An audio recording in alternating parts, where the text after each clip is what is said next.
মোৰ প্ৰশ্নৰ উত্তৰত প্ৰথম প্ৰশ্নটো যেটো কৈছিলোঁ যে শিক্ষানুষ্ঠান প্ৰাদেশিকৰণৰ কাম কিমান দূৰ আগবাঢ়িছে, এই ক্ষেত্ৰত মন্ত্ৰী মহোদয়ে যেটো উত্তৰ দিলে যে 134খন মহাবিদ্যালয় প্ৰাদেশিকৰণৰ ব্যৱস্থা হৈছে আৰু সেইমতে 110খন উচ্চতৰ মাধ্যমিক বিদ্যালয় আৰু 104খন ছিনিয়ৰ ছেকেণ্ডাৰী স্কুল আৰু তাৰ লগতে নিম্ন প্ৰাথমিক বিদ্যালয় 5556 আৰু উচ্চ প্ৰাথমিক বিদ্যালয় 2298 এইখিনিৰ কাম এইখিনিৰ ইতিমধ্যে যাৱতীয় প্ৰক্ৰিয়া আৰম্ভ হৈছে।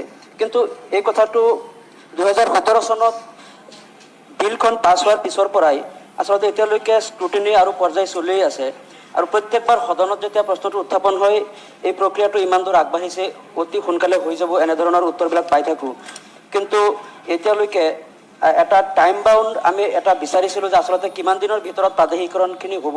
অধ্যক্ষ মহোদয়, এই প্ৰাদেশিকৰণৰ প্ৰক্ৰিয়াটো লেহেমীয়া হোৱাৰ কাৰণে বহু শিক্ষক ইতিমধ্যে ৰিটায়াৰ্ড হৈ আছে আৰু প্ৰাদেশিকৰণ হ'লেও অধিকাংশ শিক্ষক তেওঁলোক টিউটৰ হ'ব, ৰেগুলাৰ টিচাৰ নহয়। কিন্তু তেওঁলোকে ভাবিছিল যে আমি ৰিটায়াৰ্ড হোৱাৰ আগতে অন্ততঃ 2-এবাৰ হ'লেও আমি দৰমহা পাই শিক্ষক হিচাপে আমি যাতে আমি ৰিটায়াৰ্ড হ'ব পাৰিলোঁ হয়। কিন্তু যিমানেই দেৰি হৈ আছে, টিচাৰসকল ৰিটায়াৰ্ড হৈ আছে, তেওঁলোকতো এনেও পেঞ্চন নাপায় যিহেতু টিউটৰ হ'ব। তথাপিও এটা আত্মসন্তুষ্টি যে সোনকালে হৈ গ'লে কামটো তেওঁলোকে 2-এবাৰ হ'লেও টিউটৰ হিচাপে হ'লেও কিবা এটা পাৰিতোষিক পায়, এটা সন্তুষ্টিলৈ যাব পাৰিলে হয়।